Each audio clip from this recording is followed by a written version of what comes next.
Well, it's 3:01 and we're going to begin. Welcome to our book talk, Cooking alla Giudia, with our author, Benedetta Jasmine Guetta. And all of our book talk and other events that are sponsored by the Contra Costa Jewish Community Center and Congregation B'nai Shalom. In this case, this program is also partnered with Diablo Valley Hadassah, can be found at, drumroll, under1tent.org. And now the official bio. Benedetta is an Italian food writer and photographer. She was born in Milan and now lives much closer to us in Santa Monica. The website is the only Jewish kosher cooking blog in Italy, which specializes in Italian and Jewish food. Since then, she has been spreading the word about the marvels of Italian Jewish food, not only in her native country, but also around the world, and now, of course, with us. Her work has been featured in numerous news outlets in Italy and abroad, including the Washington Post, Cosmopolitan Magazine, Alla at Table or Tabla, and Tablet, which is a wonderful, I subscribe to it, Jewish e-magazine that I get on a daily basis. She has previously co-authored 2 cookbooks in Italian, and this is her first English language cookbook. It has received 5 stars with cookbook reviews, and really is a very special cookbook that not only is a great book for yourself, but makes a wonderful gift. So now, Benedetta, take it away and show us how to make Italian Jewish cuisine. Thank you. And thank you for the introduction and all of the kind words. Hello, everybody. Without further waiting, I shall share my screen. Our plan for today is the following. We will do about half an hour of introduction about Jewish Italian cuisine from a historical and cultural perspective, and the rest of our half an hour we will spend cooking together. So here we go. You should hopefully all be able to see my screen now. I would hope. So when I started writing this book, I got a few questions. Actually, when I first moved to the US, I got a few questions because people were meeting me, and I meet a lot of people because I have a coffee shop. And every time I say I'm an Italian Jew, people are like, oh, is that a thing? Like, are there Jews in Italy? We've never really heard of them before. So the first question that I really needed to answer is, yes, there are Jews in Italy. Not very many, but a tiny, still historically grounded community. There is about 35,000 of us, which is, I guess, the equivalent of a small town in the US. There's 35,000 of us in the entirety of the country. And we're spread in the peninsula. I'll tell you more about that later, but mostly in Rome and Milan and a few other cities. And while we are a small community, we do have a really long history that I really wanted to record, both from a cultural perspective and from a culinary perspective. And talking of the culinary perspective, the very few people that have heard of Italian Jews, maybe the ones that have had the chance to visit one of the Jewish cities of Italy, they asked me, oh, so you guys eat the fried artichokes, which you can see pictured here and also on the cover of my book. And the answer is yes, of course we do. That's probably the one dish that people abroad have heard of before. So you might have come across that dish. However, there is very, very, very many other dishes that belong to the Jewish Italian tradition that I tried to record in my book, and I'm going to try to walk you through some of them today. So I'll try to keep the history to a minimum, but I like to give a historical introduction because the Italian Jewish community has a very special history, and it helps to place the food in context, to know a bit of the history of our community. So the first Jews arrived in the Italian peninsula back in the Republican age of Rome. That's before Christ. And we're not Sephardi nor Ashkenazi. You're probably all familiar with the distinction between Sephardi Jews, the ones that come from the Mediterranean and Spain, and Ashkenazi Jews, the ones that come from Central and Eastern Europe. The Jews of Italy are unlike any of those Jews in that they came straight from Israel, and since back then, they preserved their customs and culture for generations and generations, for millennia. We pray differently, we sing our prayers differently. Our food is substantially different from what you would generally consider Jewish food. Every time I talk about Italian food, Jewish Italian food, people tell me, so you don't eat matzah balls? And I'm like, no, there's no matzah balls in our diet. And you don't eat, gefilte fish? And I'm like, neither. We have our own really special and very long and very sort of backdating traditions. So I'll try to keep, like I said, the history to a minimum, but here is a couple of dates I want you to keep in mind. So when we talk about the food, you can put that food in context. I started to tell you that the Jews established themselves in Italy during the Jewish-Roman wars. So that's when we first got the first Jews in Italy, specifically in southern Italy. Then we want to keep in mind one other really important date, which is the Alhambra Decree. That's when the Jews were expelled from Spain.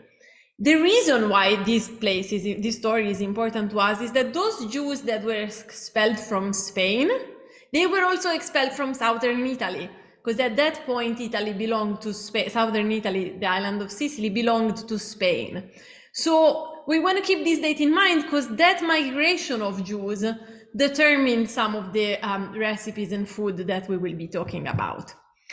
Two more dates that I need us to keep in mind, and then I promise to stop with the dates, are 1516 and 1555, with the creation of the ghettos, respectively, in Venice and Rome. Most people don't know that ghettos were unfortunately an Italian invention. The word itself, ghetto, comes from the Venetian dialect. Italians invented the idea of ghetto, of sort of keeping their Jews separate from the Christian population. And the reason why the whole invention and notion of ghetto is important to us, as we will see later, is that is because the conditions of life in a ghetto, with the good and the bad of it, really drove and determined how the Jews of Italy started cooking and how their culinary tradition evolved. And I might later get back to the more modern history of Italy, but these are just a few dates that I need you to keep in mind. And now we can dig into the food. So what do I call Jewish Italian food? That was the first question I asked myself when I started writing my book. And there are really two aspects to Jewish Italian cuisine. One is, of course, the historically Jewish food of Italy. So the type of recipes that the Jews, recipes or ingredients, I shall correct myself, that the Jews contributed to Italian cuisine. And on the other hand, there's also the aspect of what do the Jews of Italy eat today that is different, but somewhat in common with the food of Italy. So I try to record both aspects of this culinary identity in my book.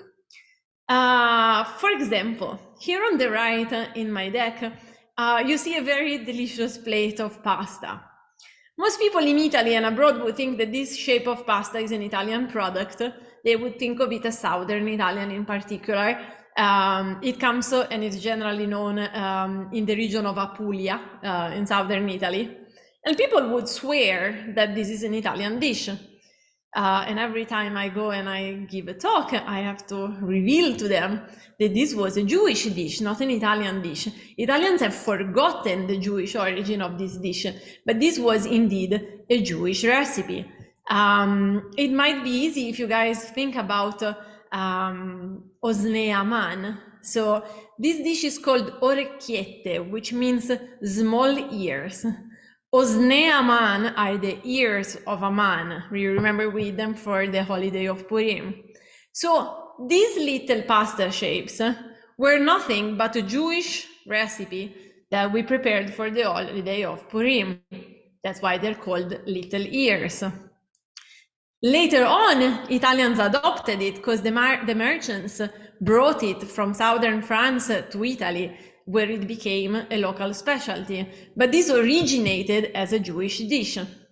So part of my work has been to try and reclaim, in a way, or claim back for the Jews and for the Jewish culture, dishes that have a long forgotten Jewish history, such as this one, which again, most people in Italy would swear is an Italian dish. And I'm like, it's not, it's a Jewish dish first, then it became an Italian dish.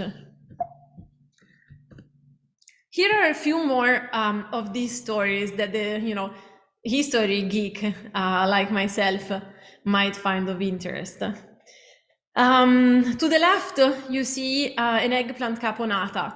That's some sort of it's similar to a ratatouille in a way. It's an eggplant dish where the eggplants are fried and then stewed with tomatoes and other vegetables. It's sweet and sour. Most people, again, would think of this as a Southern Italian dish. However, this is a Jewish Southern Italian dish. Italians barely knew of the existence of eggplant as an ingredient.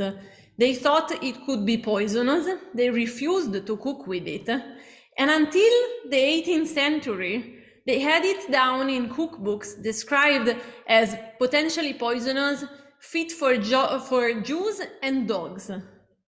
Now, it's funny because when you think about Italian food today, you think of eggplant parmigiana, you think of pasta alla norma. Eggplant is a very relevant part of Italian cuisine today, but it hasn't always been the case. For generations and generations, it was literally only the Jews who cooked with eggplant, because Italians were very skeptical of it. So whenever you see a dish which we would think of as Italian with eggplant, you need to think back about the Jewish contribution to that dish, because it wouldn't have existed without the insistence and the persistence of the Jews who cooked with eggplants. The Jews had learned to cook with these ingredients from the Arabs in the Mediterranean, we believe specifically from Maghreb, and they had brought this ingredient with them on their travels. And Italians really, really resisted using it until virtually a few centuries ago. On the other hand, there's another type of influence that I tried to document in my book, which is the social and political and economical, to a degree, influence that Italians created on Jewish cuisine, or on the Jewish cuisine of Italy. Remember how I told you at the beginning that the Jews at some point started to get locked in ghettos? So there is a silver lining to life in the ghetto, which is obviously a terrible thing. The conditions were dire. Life was really difficult in the ghettos. However, being locked in ghettos did drive and determine the birth of numerous recipes that would have never existed if Jews were not locked in ghettos. And here are two stories. Up on the top side of the screen, on the right, you can see a zuppa di pesce, which is a fish soup. Today, it's considered a local Roman specialty, like a delicacy, like a really refined and delicious dish. However, this dish has a really humble Jewish origin. The Jews were stuck in the ghetto in Rome, and the ghetto of Rome was near the river Tiber, where the fish market was. And the Jews were really, truly poor, as you can imagine, because they were excluded from most jobs. So they really struggled to make ends meet. So what did the Jewish women do? At the end of the market day, they would go to the market, collect all the scraps of fish that looked kosher that they could get their hands on. And the only sanitary way to cook them to avoid, food poisoning and things was really to boil them in a soup. And that's how this soup was born. Now, we think of it as a fancy soup, but that's not the way the story went. The soup originated from the need of cooking with scraps in the ghetto. Another similar story is the story of the dish that you see below. That dish is called aliciotti con l'indivia, which is a dish of anchovies with endive salad baked. At some point, the Pope decided to make the life of the Jews more miserable because they really enjoyed that activity. And he decided to prohibit the Jews from consuming bigger fishes. So there was like some sort of a luxury law, they were called. And according to this luxury law, the Jews were not allowed to eat big fishes or purchase big fishes. They could only purchase small, undesirable fishes like sardines or anchovies, like the more humble type of fishes. And the Jews had to make do with that because the Pope was the Pope and he ruled the land. So what did they do? They started cooking with these much less desirable fishes. And that's how, for example, this dish was born. It's not because they were really keen on eating these fish, it's because they didn't have a choice. But they made the most of their circumstances, they made the most of what they had, and these recipes were born, which to this day are, served and enjoyed in the ghetto and in Rome at large. But what I like to point out always is that these dishes would not have existed if it weren't for the overall political and economical and social context where the Jews found themselves living in Italy. There's another fun story that I don't have here. At some point, the Pope, who was again very arbitrary and crazy, decided that the Jews could not sell cheese. Why? Because he was mean. And the Jews really wanted to continue to be able to sell cheese. In particular, they liked to make cheesecakes. But suddenly they couldn't sell their cheesecakes. So what did the crafty Jews do? They started making cheesecakes with a really tight lattice of short crust on top, so that the police and the guards of the Pope could not see what was in the cake. So that way they started making these traditional covered cheesecakes, which are a Jewish dish and we still consume to this day. It's not entirely obvious that they would have started to look like that if it wasn't for the oppression that came from the Pope. And so on and so forth. There's very, very many stories of this type that I tried to record. I'm gonna skip my slide about eating kosher because I like to think that we're all more or less on the same page about the rules of kasherut, at least a rough idea. And I'm gonna tell you how eating kosher is another aspect to Jewish Italian cuisine that I tried to explore. Keeping kosher affects the way we eat, affects the way we cook. And in the case of Italian tradition, it did determine a few very specific dietary choices, which make food distinctively Jewish Italian. One of them is the choice of goose over pork.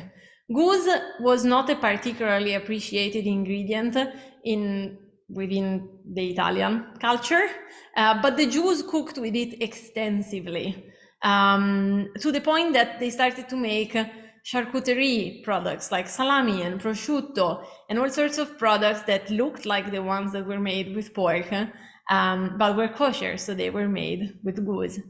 A similar substitution went on in pastry and in baking, but also in general cooking at large, where the Christians used butter, the Jews used oil, because they wanted to prevent mixing meat with milk. So they started making, for example, pastry with oil instead of butter. So you would still see Italian Jews eating products that look a lot like the ones that their Christian counterparts eat, such as crostata, which you see in the picture here on the top. But they're made slightly different, because like I said, we wouldn't use butter, we would use oil instead. And similarly, we swapped in a lot of recipes broth for milk. Think of lasagna. Lasagna generally has a sauce called bechamel, which is made of butter and milk. But the Jews of Italy couldn't do it because they would have had to mix meat, which goes in the bolognese sauce, with milk in the bechamel. So what did they do? They came up with a similar recipe where the bechamel is made with broth instead of milk and oil instead of butter. That way they could eat the same type of food that the Christians were eating and didn't have to give up on local specialties, but they adapted them to their dietary needs. So this is sort of like the second aspect that I try to document in the book, which is how did the Jews of Italy change their diet to preserve adherence to the rules of kashrut while still eating roughly like their counterparts. Now I shall move on from here and switch to cooking. However, we can get back to this if you have questions later, and I have a few backup slides just in case we want to chat more in a bit. So today we're going to be making two recipes, one sweet and one savory. We will be making amaretti cookies, which are gluten-free almond cookies that we prepare for a number of holidays, but obviously make a lot of sense for Passover because they're made with almond instead of regular flour. And then we will make a spicy fish dish, which is generally served as a starter. So let's now try. I will angle my computer screen as best as I can, and we shall prepare the cookies together. So you will get the recipes later on, so you don't have to worry about taking notes or anything. So I'm putting sugar and almonds together. I will not put all of my almond flour because depending on how thick or lightly it's grinded, I might need more or less, but I've got my sugar and my almond. And then I have somewhere here some egg whites that I have whipped up earlier. This is actually just one egg white because I can't afford the calories of very many cookies. So I'll be putting my egg whites in my sugar and almond mixture.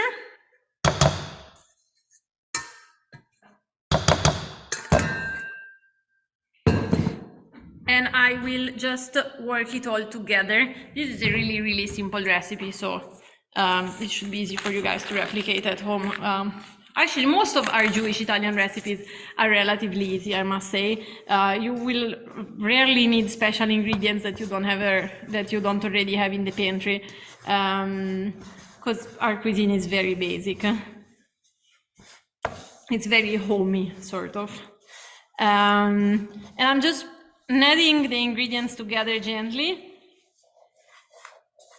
so that the flour and the almond flour and the sugar get together with the eggs.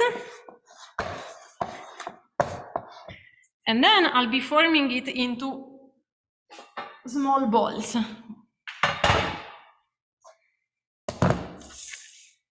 I hope you can somehow see what we're doing. It's a bit hard with this screen and I haven't figured out the other one, so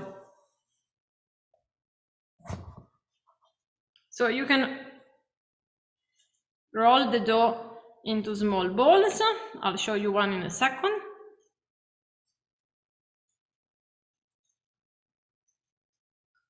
Something along these lines is what we're looking for. And then you can line them up on your tray lined with parchment paper.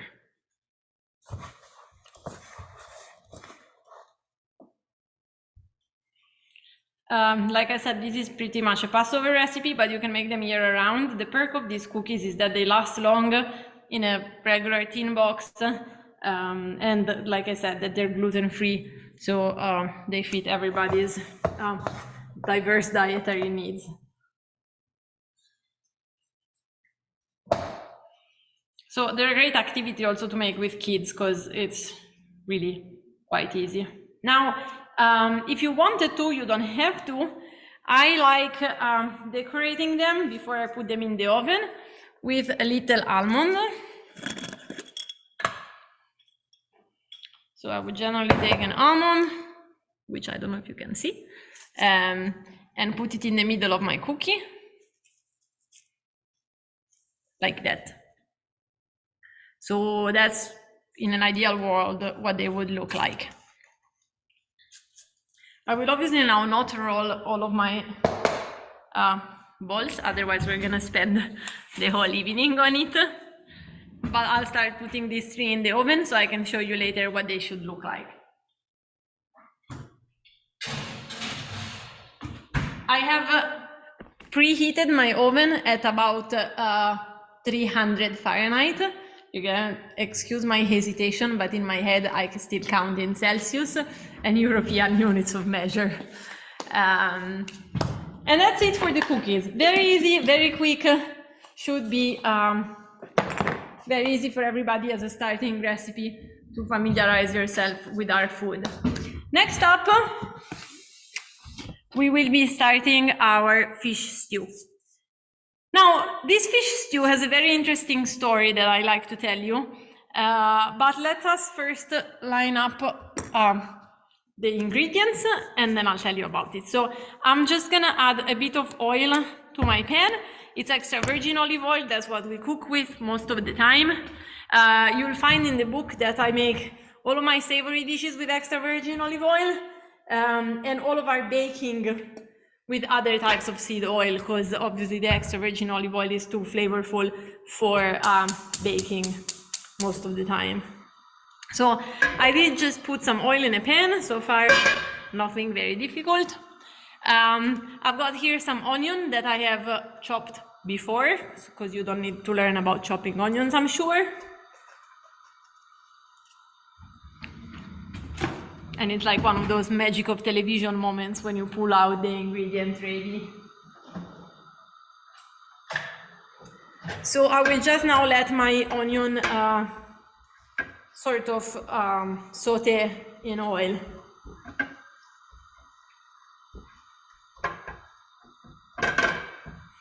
While I do that, I was just wanting to tell you the story of this dish. So remember how I told you at some point that we would look into the more contemporary history of Italy and the Jews of Italy? So after World War II, the Jewish population of Italy was not in great shape. Not many of us out there. However, we suddenly hit the lottery in a way after 48. When the state of Israel was born, all of the Arab countries in the Mediterranean started pogroms and discriminations and violence against their Jews. Not a great thing, you'd say, but a great thing for the Jews of Italy, because Italy had a few colonial properties overseas, and also Italy is very conveniently located in the Mediterranean, right in the middle, across the street in a way, across the sea from the Arab countries. So after 48, a number of immigrants from the Arab world, Jews, started to arrive in Italy. In particular, among them, the Jews of Libya, which is where my father comes from. These Jews had to flee their countries and found in Italy a very convenient destination, which was great for the Jews of Italy because it revived the Jewish population, brought new traditions, new soul to the local community, which really suffered during the war, thus reviving our, thus reviving the Jewish community at large in Italy. So the dish that I'm preparing now with you is one of those dishes that came with the Jews of Libya to Italy. And it's funny because today, whenever you go, especially in Rome, whenever you go to a Jewish household, you would find this dish for Shabbat on the table. And it's just proof of the way, the cuisine keeps evolving with the Jews. Because as the Jewish population grew and adopted new Jews from the Mediterranean, the recipes were adopted too.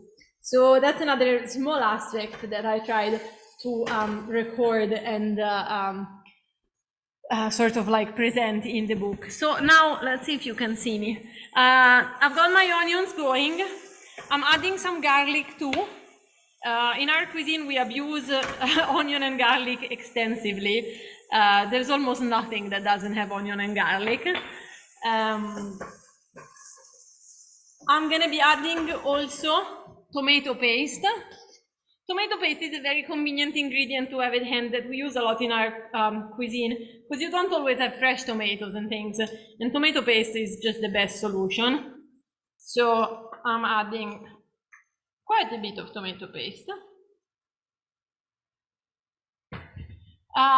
With tomato paste, comes water to obviously sort of melt it.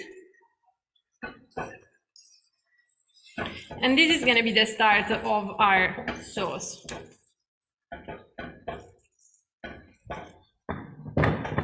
I don't know if you can see it. I shall try to angle my pan. And again, I'm sorry that the other camera, we didn't manage to connect it. Now, for the spices.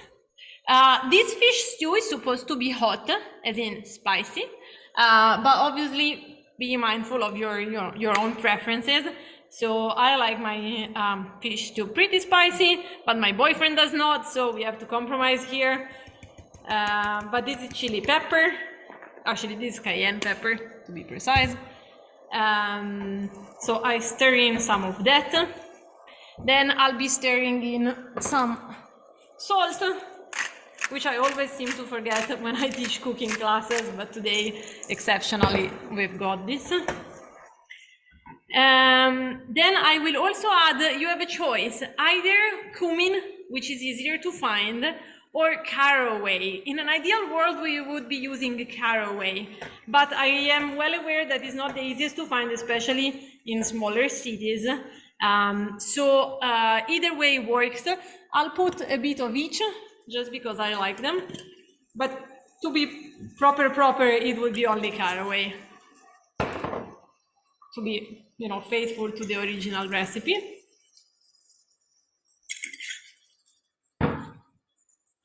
Give it a stir. Perfect. Now we're ready to add fish and then more water. So for fish, this recipe is traditionally prepared with either tuna, and you can pick whichever type of tuna you like, albacore, yellowfin, you name it, any tuna will do, or grouper, or any other sort of substantial meaty fish. I couldn't find tuna today at my fishmonger, so I got halibuts, but if you want to do it proper, don't do it like me, get some tuna. That would be the best fish to prepare it with. In actual terms, most fishes would be fine. The only one that I really sort of recommend you don't use is salmon, because salmon is it has a different texture and a really distinctive flavor that doesn't go well with the sauce. But you see, all I'm doing is adding fish fillet to my sauce. And then I'll top it up with more water, because, where are you? Here we go. Because I need those fishes to cook.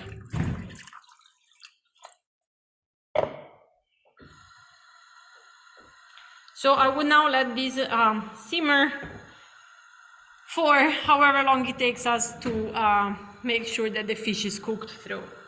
We also obviously want our sauce to thicken. We don't want it to stay brothy. We want it to have the consistency of, your usual tomato, marinara, or whatever sauce that you would use, for example, for dressing pasta.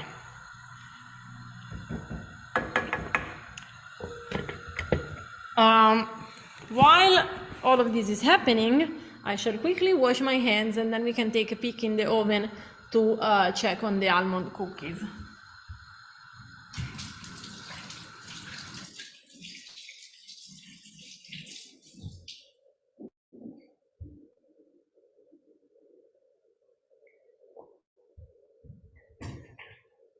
Okay. You're gonna have to trust me on this one. The almond cookies need a couple more minutes. So the fish will simmer for another little while. Whenever it will be ready, I'm just sort of preempting the next steps. We will add lemon juice, because it just gives it a great kick and it complements the hot and the spicy really well. But I shall now just let it simmer. Now, since we have quite a bit of time, before I take questions, assuming that there are any, I would also still like to show you on a little trip around the peninsula of Italy.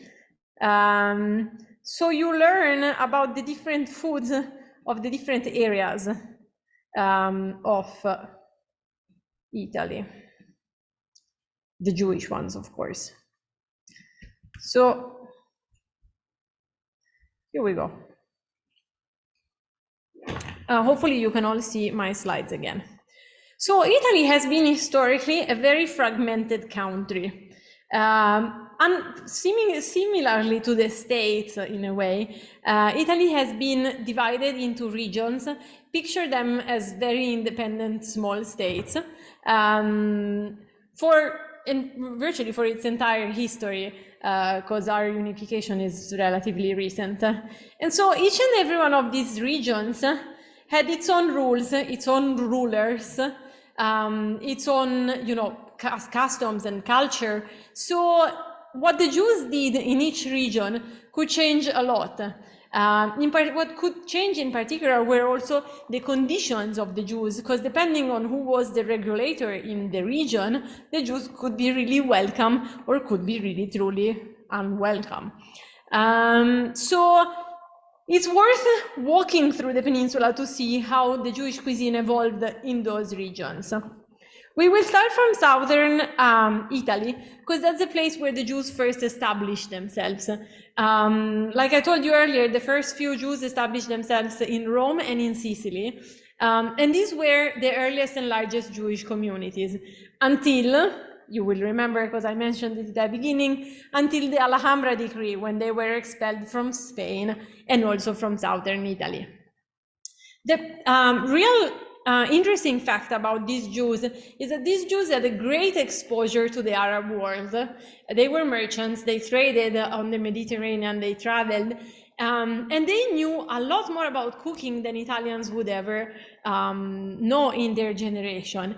The Jews cooked with ingredients that were virtually unknown locally, such as artichokes, eggplants, remember the story I told you earlier, fennel, cardoons, and a number of other ingredients that were very specific to their culinary traditions. Italians had no idea. For those who are curious and don't know, because I get these questions a lot, cardoons are a type of thistle. You should try them one day if you have a chance. They're hard to cook, but very delicious.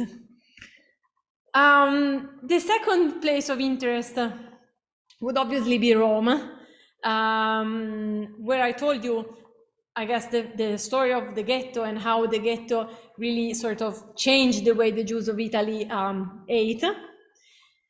Today, it's still our largest community, so it's probably the one place, if you ever visit Italy, that you should check out from a Jewish perspective. There are about 13 to 20, depending how you count, 1,000 Jews in Rome. And it's very interesting to visit Rome because we still have the ghetto there. Obviously, the ghettos have been opened, but we have what we call the ghetto, which is the Jewish neighborhood, where you can see the synagogue, the school, the bakery, and you get to taste a number of traditional dishes that you wouldn't find elsewhere. Among those traditional dishes, I always recommend you check out the one in the picture. This is called pizza de veride. It's not a pizza, as you can tell, but the Romans have this habit of calling pizza anything that's flat. So this is actually a type of cookie that is very specific and very local and absolutely delicious. So if you're ever in town, you should try it. And if you're not, you can try bake it with my recipe at home. Another region of interest is that of Tuscany. Tuscany had very many Jewish cities with flourishing Jewish populations. A bit less today, where most of the Jews are in Florence, but historically different Jewish populations in different towns.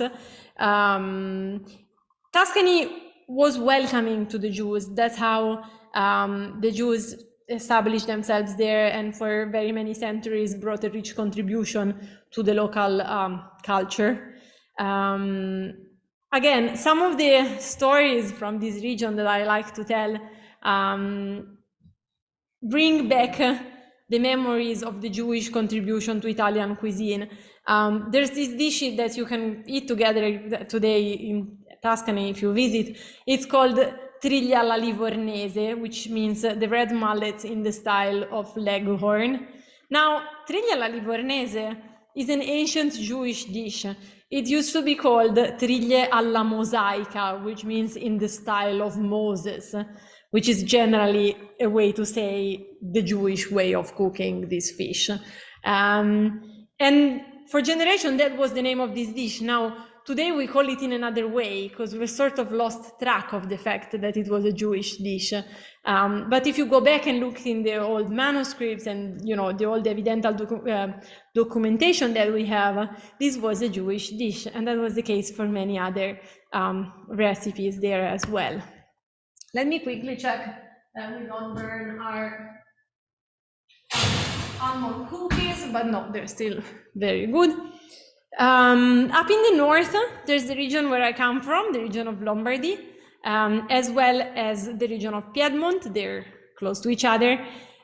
These are two regions that have a very interesting Jewish history. As of today, there aren't that many Jews in Piedmont, and they mostly live in Turin. But if you ever visit this region, there are beautiful old towns, such as Casale Monferrato, Vercelli, Cuneo, where you can still see the old synagogues. And these are architectural jewels, like these are beautiful synagogues that were that had a really long history. Today they only open them, for tourists, and they open them maybe once a year for Yom Kippur type of thing. But they are very fascinating from a cultural perspective. And in Lombardy, which, like I said, is where I come from, most of the Jewish population today lives in Milan. Milan doesn't have a long Jewish history. It's a relatively modern, new community. But the region had what people still call a Jewish golden age in the 16th century. The Jews were really thriving in that area. And there are many recipes that we still, that are still prepared to this day that were of Jewish origin. In this picture, you see the tortelli with zucca. Tortelli are just a shape of pasta. Zucca is pumpkin. The Jews used to cook a lot with pumpkin because it was considered an ingredient that brings good luck. So it was prepared a lot for Rosh Hashanah. And it was really the Jews that introduced to the local the habit of consuming pumpkin. And if you visit Mantua today or any of the towns in that area, they're very proud of their pumpkin pasta and their pumpkin products. And most people have forgotten that it was really a Jewish ingredient and a Jewish contribution. Last but not least, if you ever visit Italy, you should also check out up in the north, Venice for sure, and to a certain degree Trieste if you have the time. These were very specific, again, Jewish populations with their own traditions that contributed a great deal to Italian food. In Venice in particular, there were three sort of branches, or three sort of edot, if that makes sense, of Jews. There were the Tedeschi Jews who originated from Germany, and they really brought, like I mentioned earlier, the custom of cooking with goose and duck to Italian cuisine and to Jewish Italian cuisine. There were the Ponentini that came from Spain and Portugal, and their distinctive ingredients, which still really influence the way we eat, were marzipan, cod, and citruses.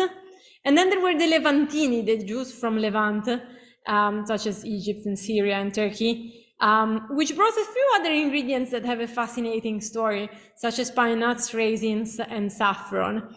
Now, the dish that you see in the picture to the right, that's called sarde in saor. If you go to Venice, the Venetians are very proud of this dish. There isn't a restaurant that is not going to try to sell you this appetizer. And again, Venetians think of it as an Italian dish, as their own invention. However, the combination of ingredients in this recipe, which was born as a way to preserve fish for long travel, was exquisitely Jewish. It was really truly only the Jews that prepared fish for their, like I said, boat travels, with the combination of pine nuts and raisins and vinegar, because that was the Jewish way to preserve fish. And the fact that today we think of it as Venetian is just because the Jewish population is so tiny and it's so sort of forgotten that we can't really claim the recipe for ourselves anymore. But historically, the first recorded recipes for this dish, they were absolutely Jewish recipes. So I just like to give dig out this type of dishes and sort of highlight how these were Jewish dishes. Because in Italy, you can go your whole life and never really meet a Jew, or like never realize that you met one, because we're a fairly secular looking community. But we really have a long history, and I feel strongly that it needs to be recorded. In particular, I feel strongly that it needs to be recorded because the population is shrinking, it's aging, it's migrating like I did to go abroad. So a number of these recipes that have a really long history are on the verge of being lost and forgotten. And that's pretty much what motivated me to eventually write the book, because some of these recipes, you know, there's like a couple of grandmas that still remember how to make them, but one or two generations at the most, they will be lost.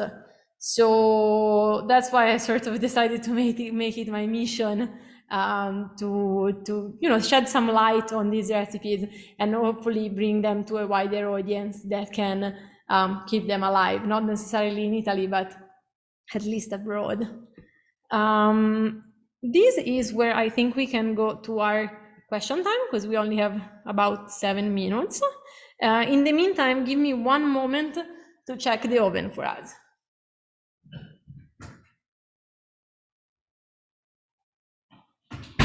Oh, it's finally time. I can show you our cookies.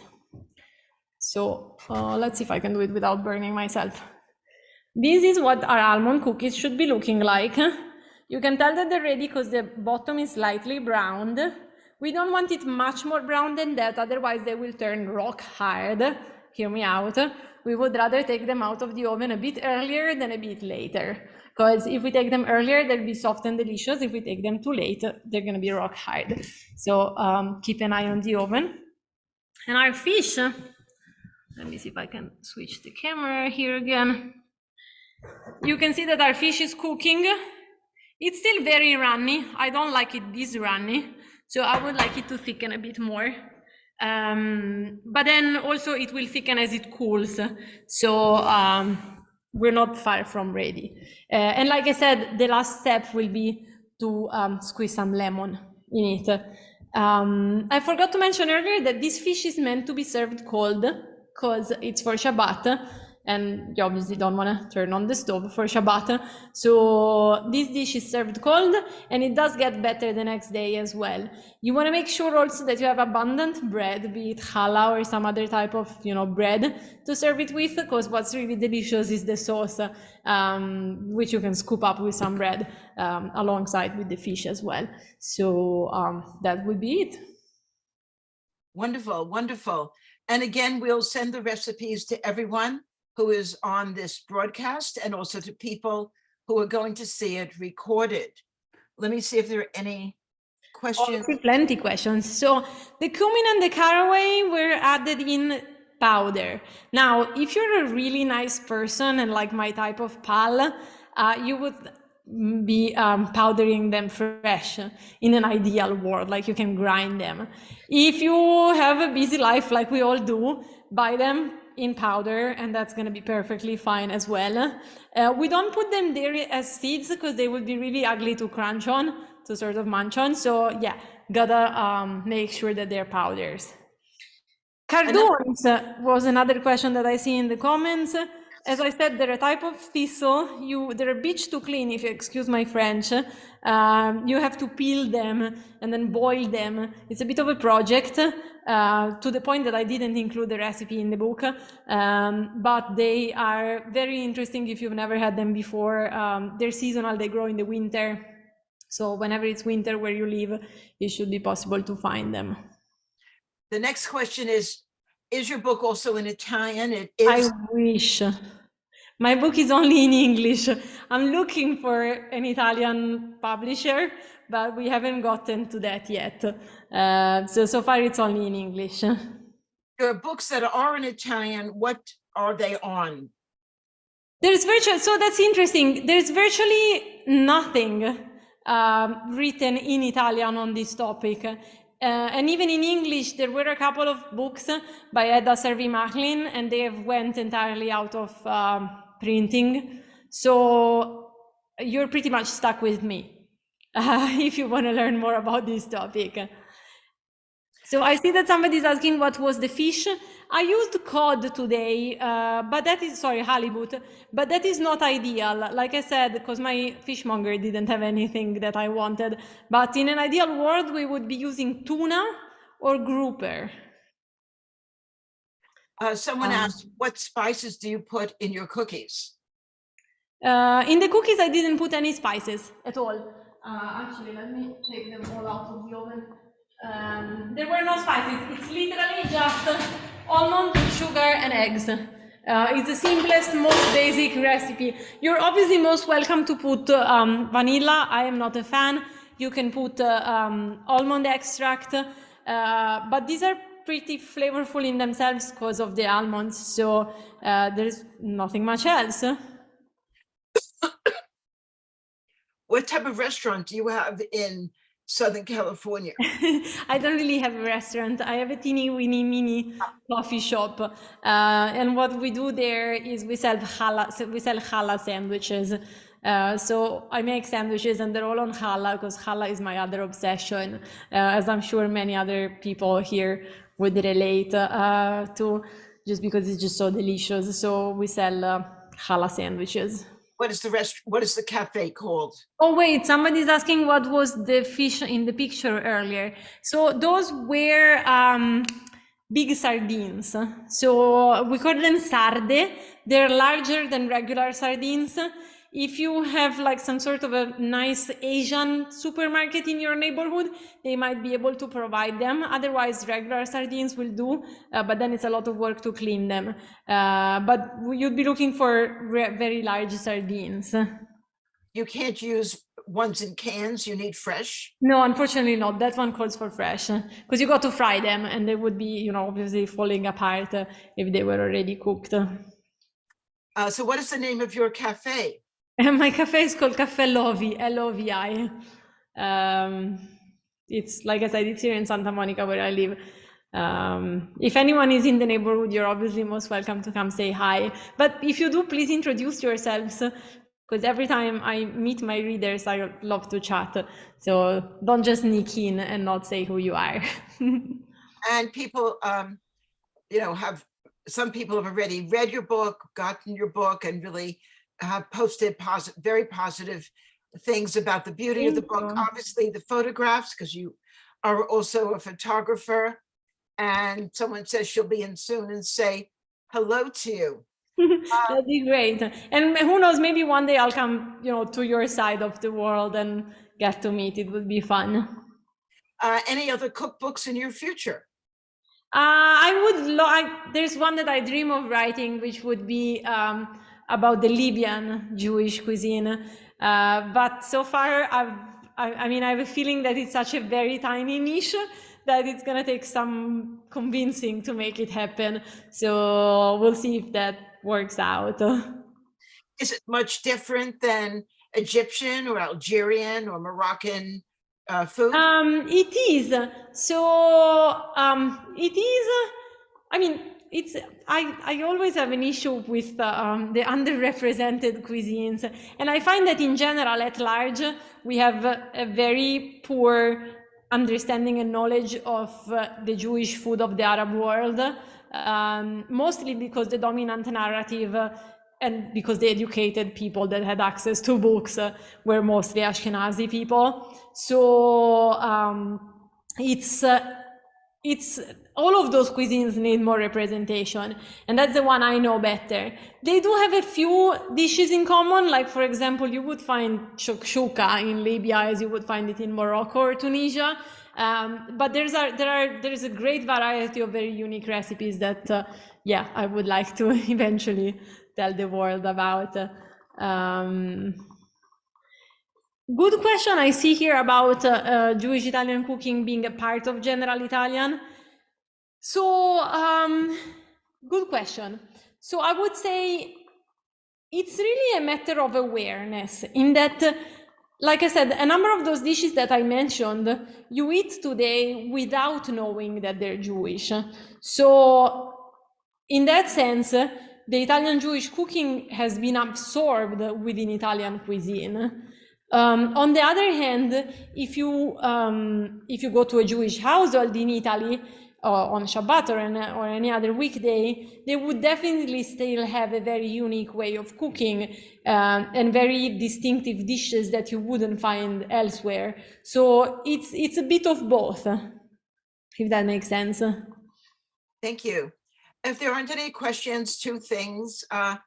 One, on February 5th, our local film festival will be showing online the film Breaking Bread, about a contest in Israel with Arab Israelis and Jewish Israelis about who makes the best hummus. That's a great one. And during the film festival, which starts February 25th, we're showing an Italian film. I don't know if you've seen it, Benedetta, called Where Life Begins. It's a beautiful film. And the centerpiece is an Orthodox late 20-something Jewish woman who is searching for her own journey, and a local farmer who took over the family farm upon the death of his father. And the Jewish family goes there to pick citrons or etrogs for the fall holiday. And it's a love story, very sensual, but also very discreet, a very special film from Italy. So thank you to everyone. We hope to see you at a future book talk. And this is a great book as a gift for yourself, a synagogue library, and check it out. And thank you so much for sharing your history, your cuisine, your culture with us. Maybe just one more thing. I leave you guys my email in the comments if anyone has any additional question that we didn't answer today. Thank you so much. Thank you. Bye-bye. Speak soon.